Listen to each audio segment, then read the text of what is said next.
خب جلسه پیش در مورد آزمون فرض صحبت کردیم و تمرینایی که دادیم چند تاش مربوط به داخل جزوه بود و چند تا هم خارج از جزوه.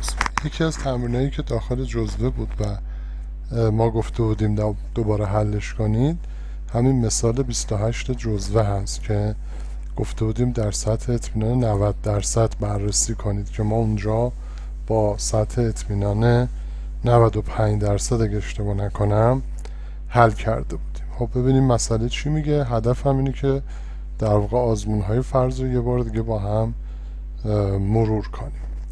میگه پژوهشگری فرضیه خود را به این صورت تعیین نموده: میانگین رضایت شغلی کارکنان 55 میباشد. این ادعای طرفه. او یک نمونه 12 تایی انتخاب کرده که میانگین و انحراف معیار آن به ترتیب 60 و 15 است. پس بنابراین این نمونه انحراف معیارش 15. ما اینجا نوشتیم S مساوی 15، سیگما ننوشتیم. X بارش هم 60، تعدادش هم 12 تاست، میانگین اصلی هم 55. با فرض نرمال بودن سطح رضایت شغلی کارکنان فرضیه محقق را در سطح 90% آزمون کنید. خب گفتیم اولین کار توی آزمون فرض تعیین H0 و H1. در واقع گفته میانگین شغلی کارکنان 55 می باشد. میو مساوی 55 میره در H0 قرار میگه چون مساوی داره و میو مخالف 55 مساوی نداره میره تو H1 قرار میگیره. گفتیم مبنای این که ما H0 و H1 رو تعیین کنیم که مساوی باید بره تو H0. این شکل بر اساس چی در واقع کشیده میشه؟ بر اساس H1 میو مخالفه، میشه دو طرفه. کوچکتر بود یک طرفه سمت چپ، بزرگتر بود میشد یک طرفه سمت راست. چون گفته در سطح 90% پس میزان خطای ما 1/10 یا 10%، نصفش میشه 5/100 و 1/2 آلفا دوم میشه 95%. چون از تی قرار استفاده کنیم. چرا از تی میخوایم استفاده کنیم؟ چون انحراف معیار یا واریانس جامعه رو نداریم. درجه آزادی 11، اندیس تیمون هم 95%. تی اندیس 95%. تو جدول اگه بریم نگاه کنیم 1.8، یعنی این دوتا فلش کوچیک که اینجا میبینید 1.8 که تعیین میکنه ناحیه بحرانی و سطح معناداری از هم جدا بشه. حالا میایم تی رو حساب میکنیم. میگیم x بار منهای میو 0 به روی s به روی رادیکال n. x بار ما که 60، میو چیزی که ادعا شده 55، اسمون 15 خودش حساب کرده، نیازی به حساب کردن ما نبوده. رادیکال 12 که رادیکال انمون هست میشه 1/115. اینا رو آقای نوری زحمت کشیده و تایپ کرده و محاسبه کرده. حتما یه بار دیگه چک کنید ببینید اینا درسته یا غلطه. تا جایی که من چک کردم اکثرش درست بودن. حالا تصمیم گیری. این 1/115 خب از 1/8 کمتره، میفته اینجا همونجوری که این فلش هم نشون داده. خب حالا افتاد تو ناحیه بحرانی. ناحیه بحرانی ناحیه که H0 تایید میشه. پس فرضیه 0 یا H0 پذیرفته شد. نگاه میکنیم ببینیم چی رو پذیرفتیم. ادعا. پس ادعا مورد تاییده. ادعای محقق مورد تایید می باشد. پس ادعاش با این مدل با 90% هم تایید شد.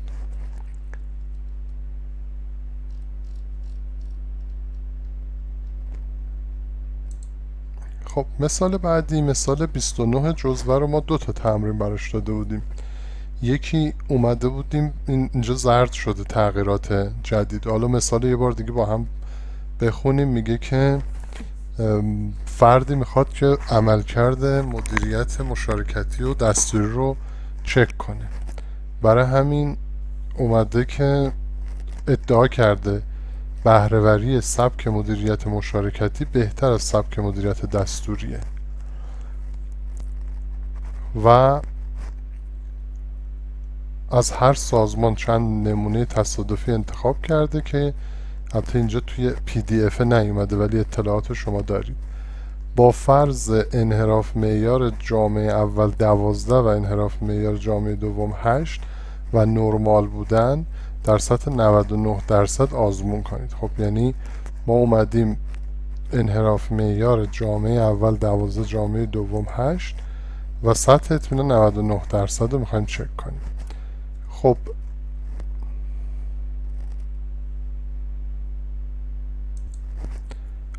ادعا اینه که میو یک از میو دو بیشتره، یعنی مشارکتی از دستوری بهتره، یعنی میانگین بهره‌وری سبک مشارکتی بهتره. پس میایم میو یک بزرگتر میو دو رو میذاریم توی H1. چرا؟ چون مساوی نداره. نقیضش رو میذاریم توی H0. بعد میریم میگیم آلفامون 1%، آلفا دومون 5000، پس 1 منهای آلفا دوم 995. چون تو این زرده انحراف معیار جامعه هر دو جامعه رو داریم، میریم سراغ زد 975 257 یا 258. هر کدوم بنویسید هیچ اشکالی نداره. حالا N1 ما برابر 10، N2 مون برابر 15. بعد اومدیم گفتیم x یک بار ما حساب کردیم 52 هست، اینو جز مفروضات مسئله هست. x دو بارمون 45 و سیگما یک اینجا 12 که به توان دوش 144 میشه و سیگما دو میشه 8. خب زد استفاده میکنیم. x یک بار 52 منهای 45 منهای 0. اینم یه نکته‌ای بود که جلسات پیشم بهش اشاره کردیم. هر وقت ما توی دو تا جامعه میخوایم در مورد میانگینشون صحبت کنیم، به طور معمول میانگین رو نداریم، ولی با فرض مساوی بودن میانگین ها میریم ادعا رو بررسی میکنیم. چون اگه میانگین رو داشته باشیم دیگه ادعا بررسی کردن نداره. نگاه میکنیم میبینیم میو یک از میو دو بیشتر هست یا نیست. پس 0 گذاشتیم، یعنی مساوی در نظر گرفتیم. به روی سیگما یک که 12 به توان 2 144 به روی N1، 8 به توان 2 64 به روی N2. این محاسبه شده 1 و 62. پس بریم شکلمون هم نگاه کنید، یه طرفه سمت راسته. چرا؟ چون میو یک بزرگتر از میو دو. وقتی یه طرفه سمت راست داریم ما باید زد یک منهای آلفا رو اینجا حساب کنیم. درست شد؟ زد یک منهای آلفا باید اینجا قرار بگیره، نه آلفا دوم. این در واقع اینجاشو اصلاح کنیم. آلفا 1 منهای 100، پس من قرار هست زد 0 ممیز 900 در واقع 99 صدم رو حساب کنم. میرم تو جدول زد نگاه میکنم ببینم زدش چنده. خب این جدول توزیع نرماله. باید توی این من 99 صدم رو پیدا کنم که اگه پیدا کنیم یا خودش وجود داره یا نزدیکترین عدد بهش رو در نظر میگیریم. اینجا 99 18 داریم، 99 0 1. من این فلش رو بیارم نزدیکتر. اینجا 99 0 1 این نزدیکترین عدد هست. این ورش 2 3 دهمه، اون بالا 3 صدم میشه 2 33. پس این میشه 2 ممیز 33. پس این 2 33 هست. در کلیاتش فرقی نمیکنه ولی به هر حال باید دقیق بشه دیگه. 2 ممیز 33. این عدد هم که 1 و 62 بعدا شما چک میکنید درسته یا غلطیشو. طبیعتا 1.62 از 2.33 کمتره و افتاد تو ناحیه سفید یا بحرانی و H0 تایید شد. حالا H0 تایید شد یعنی نقیض ادعا رو ما تایید کردیم، یعنی ادعا چی میشه؟ رد میشه. خب بریم سوال بعدی.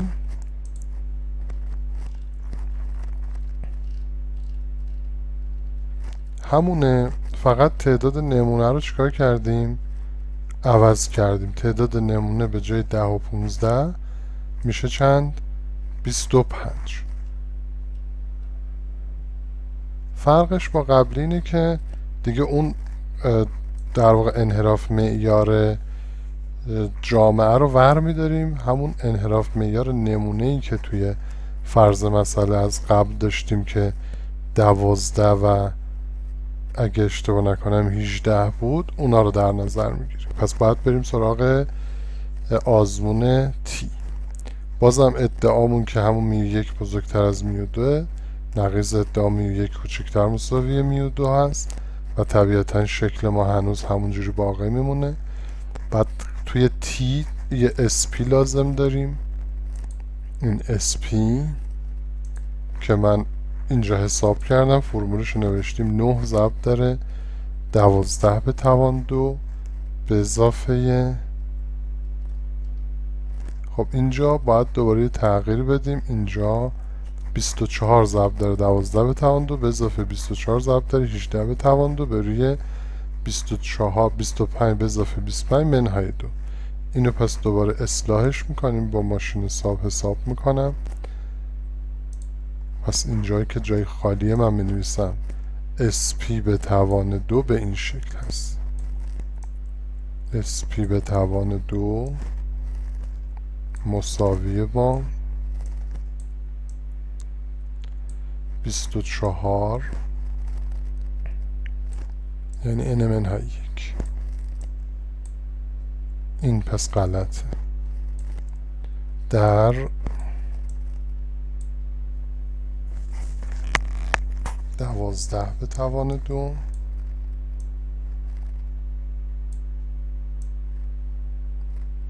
به اضافه دوباره 24 در 24 ضرب در 12 به توان 2 24 ضرب در 18 به توان 2 به روی 25 به اضافه 25 منهای 2. اینو با ماشین حساب میکنیم ببینیم چند میشه. خب حاصل شد 234. حالا باید ازش جذر بگیریم که SP به دست بیاد. SP مساوی با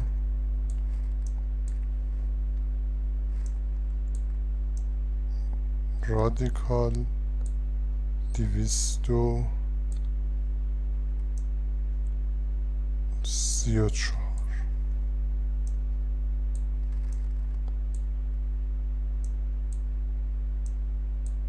که اینم 15 و 29 میشه.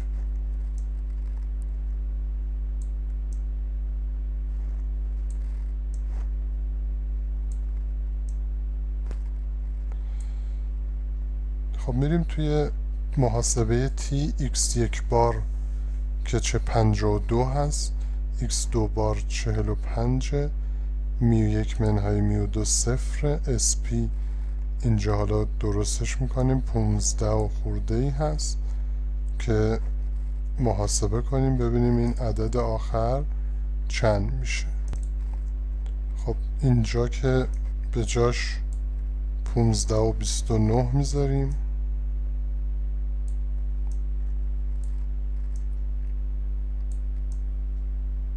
این 10 و این 15 میشه 25.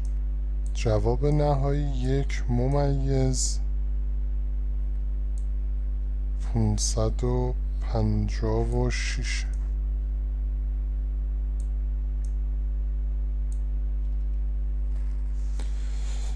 پس ما دو تا عدد لازم داشتیم که به دست آوردیم. یکی از جدول که 2.73 هست، یکی هم آمارمون که 1,556,000. حالا میریم تو این شکله، اینجا 2.73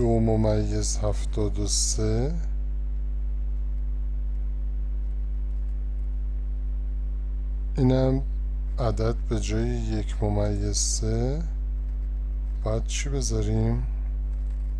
1.55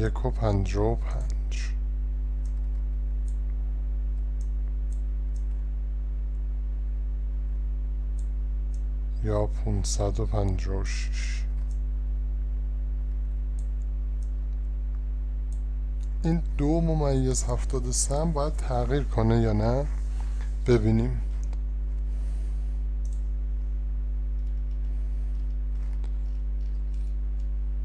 با اطمینان 99%. وقتی با اطمینان 99%، طبیعتا این تی چی میشه؟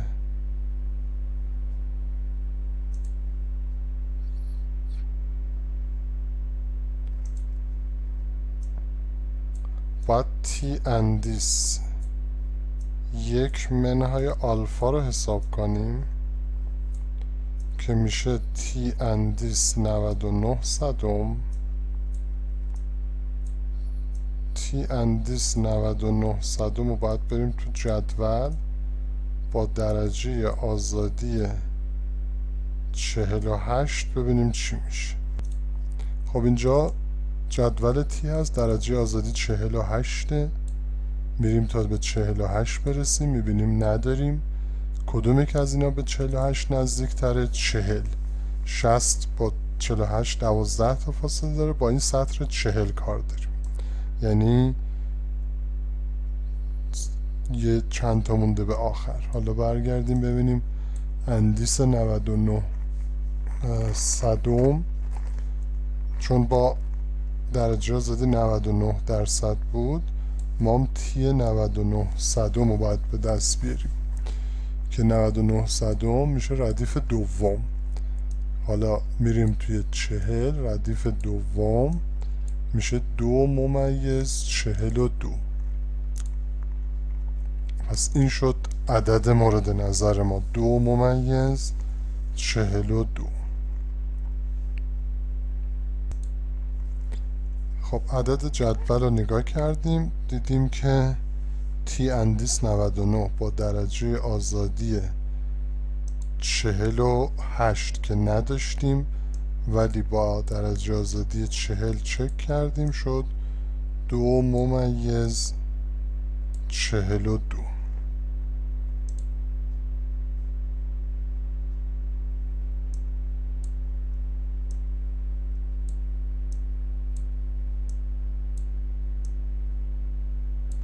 خب بریم پایین تر. پس الان ما اینجا 2.42 داریم، اینجا هم 1.55 داریم. شکلش همینا میشه با این عددهای متفاوت. نتیجه گیری هم همینه، در ناحیه بحرانی H0 تایید شده. H0 اگه تایید بشه میریم میبینیم که در واقع نقیض ادعا تایید شده و ادعا باطل هست. دقت کن اینجا گفته چنانچه تعداد نمونه دوم 25 باشه.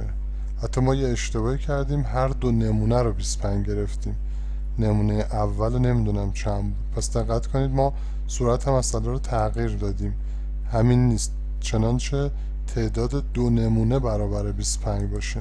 حتی تا جایی که یادمه توی داخل کتابم، داخل جزوه ما گفتیم 2 تا نمونه 25 باشه. اجازه بدید اونم چک کنیم که مطمئن شیم ببینیم درسته یا نه. خب پس این چیزی که تا اینجا صحبتشو کردیم برای حالتی بود که هر دو نمونه 25 باشه. حالا اگه یه نمونه 25 باشه، این چیزایی که اینجا نوشته آقای نوری درسته. یه بار دیگه پس این مسئله رو شد 2 تا مسئله جدا. یه دونه اونی که تا الان حل کردیم در مورد این بود که هر دو نمونه 25 باشه. حالا نمونه دوم فقط قراره 25 باشه. یه بار دیگه با هم چک میکنیم. این عدد که باید حتما عوض شه 242 بشه، پس بنابراین این 242 درسته، این باید بشه 242. بعد اینجا 9 درسته، ضرب در 12 به توان 2. داریم SP بررسی میکنیم. 24 در 18 به توان 2. به احتمال زیاد این عدد هم درستن. و بعد اینجا هم فقط اینجا باید به جای 15 چی بذاریم؟ 25 بذاریم که بعد چک کنید این عدد درست میشه یا نه. طبیعتا اونم نتیجهش همین خواهد بود. بریم حالا سوال 4 یا یکی از سوالایی که توی در واقع جزوه نبوده. این یه بارم سوال امتحانی بوده قبلا. گفته نمونه تصادفی از پرونده های فراوان شرکتی نشان میدهد که سفارشات برای قطعه معینی از ماشین ها به ترتیب در 10، 12، 19، 14، 15، 18، 11 و 13 روز بایگانی شده. اگر تعداد روزهای بایگانی از توزیع نرمال پیروی کنند، آیا در سطح معنادار 1% یا 100 می توان ادعا کرد میانگین زمان بایگانی سفارشات از 10.5 روز بیشتر است؟ خب میگیم که H1 یعنی میو بزرگتر از 10.5.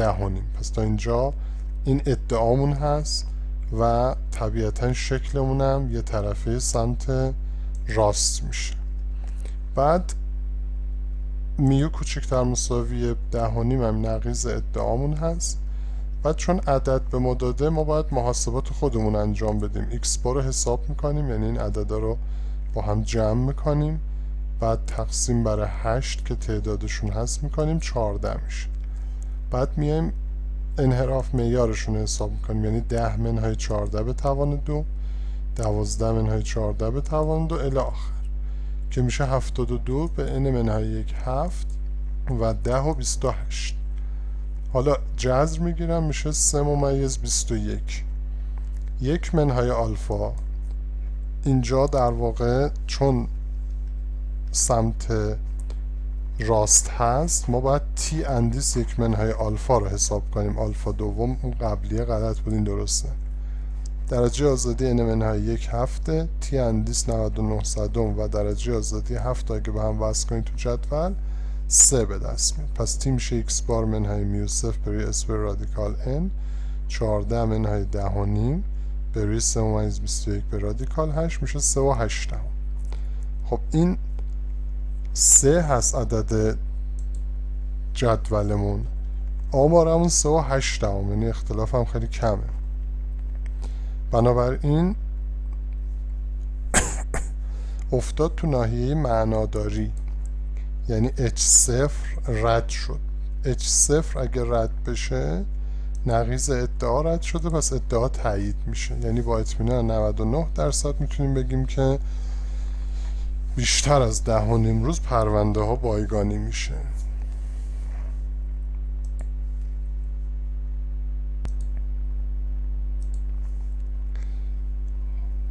به طور متوسط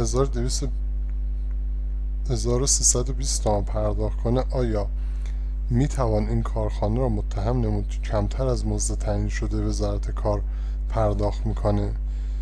میگیم چون سطح اطمینان مشخص نیست آن را 95% میگیریم. پس به طور کلی هر جا سطح اطمینان معلوم نبود ما 95 میگیریم.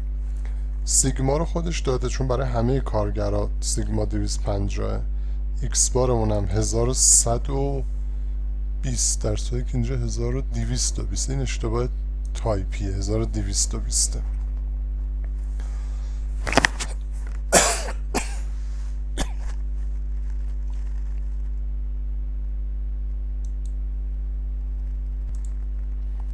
خب اینجا پس 1220. ادعا چیه؟ این که ما بیایم متهم کنیم که کمتر از 1320 تومن میده میانگین. پس این میشه میو و نقیضش میره نقیض ادعا. یه طرفه سمت راسته، یه طرفه سمت راست. ببینیم به چه صورت هست. از زد استفاده میکنیم چون سیگما رو داریم که 250. حالا x بارمون 1220 منهای 1320 به روی 250 به رادیکال 40 منهای 252. بعد زد 5%، این آلفا دوره 500مه ولی این زدش درسته، زد اندیس 500م. میریم تو جدول میبینیم منهای 1.64 و آماری ما افتاده تو سطح معناداری و h0 رد میشه. h0 رد شه یعنی نقیض ادعا رد شده. خب نقیض ادعا رد شد یعنی ادعا تایید میشه، یعنی این کارخونه داره کمتر از متوسط حقوق میده. سوال 6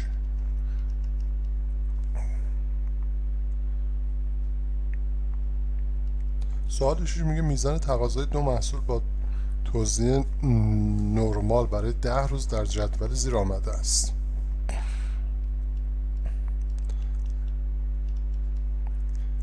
بعد گفته آیا در سطح 5% میزان تقاضا برای دو محصول متفاوت است. متفاوت بودن میذاریم تو H1، مساوی بودن میذاریم توی H0. خب میایم در واقع چون دو طرفه است آلفامون 500 1 منهای آلفا 975 درجه آزادی، چون دو تا مجموعه داریم 10 به اضافه 10 تقسیم منهای 2 میشه 18. تی اندیس 975 در واقع میشه 2 1 با درجه آزادی 18. اینو باید چک کنیم ببینیم درسته یا نه، چون 995 نوشته، باید 975 باشه چون دو طرف است. حالا چک میکنیم x یک بار جمعشون تقسیم بر 10 میشه 29. بعد x دو بار جمعشون تقسیم بر 10 S1 به توان 2 32، S2 به توان 2 رو دیگه حساب نکرده. اینو باید خودتون چک کنید ببینید درسته، یعنی بعد جلسه بعد حل میکنیم. سوال شماره 6 رو ناقصه. سوال 7 رو چک کنیم. بعد سوال 7 میگه طول عمر 9 باتری ساخت کارخانه A به طور متوسط 1350 ساعت با انحراف معیار 420 و طول عمر 16 باتری کارخانه B 1210 ساعت با انحراف معیار 380. تحت فرض نرمال بودن جامعه ها در سطح معناداری 1% تساوی واریانس ها را بیازمایید. که با اون قسمتش ما کار نداریم، ما قسمت ب رو کار داریم. در سطح معنادار 1% تساوی واریانس ها رو هنوز نگفتیم آزمونشو، درست شد؟ فقط قسمت ب رو گفتیم. در سطح معنادار 1/10 آیا میانگین طول عمر باتری دو کارخانه یکسانه؟ پس میایم ادعا رو میکنیم میو مساوی میو 2، نقیضش میشه میو مخالف میو 2. در سطح 1/10 آلفامون میشه 1/10، آلفا دوم 500، 1 منهای آلفا دوم 95 چون همه چی رو انحراف معیار رو داده. زد 95 هم میشه 1.64 که مثبت منفیشو میذاریم اینجا. زد هم حساب میکنیم 1305 منهای 1210 به روی سیگما 1 که 420 به توان 2 به روی 9، سیگما 2 که 380 به روی N2 که 56 صدم در اومده. این 1.64، این 56 صدم. H0 تایید شد. H0 تایید بشه یعنی ادعا تایید میشه.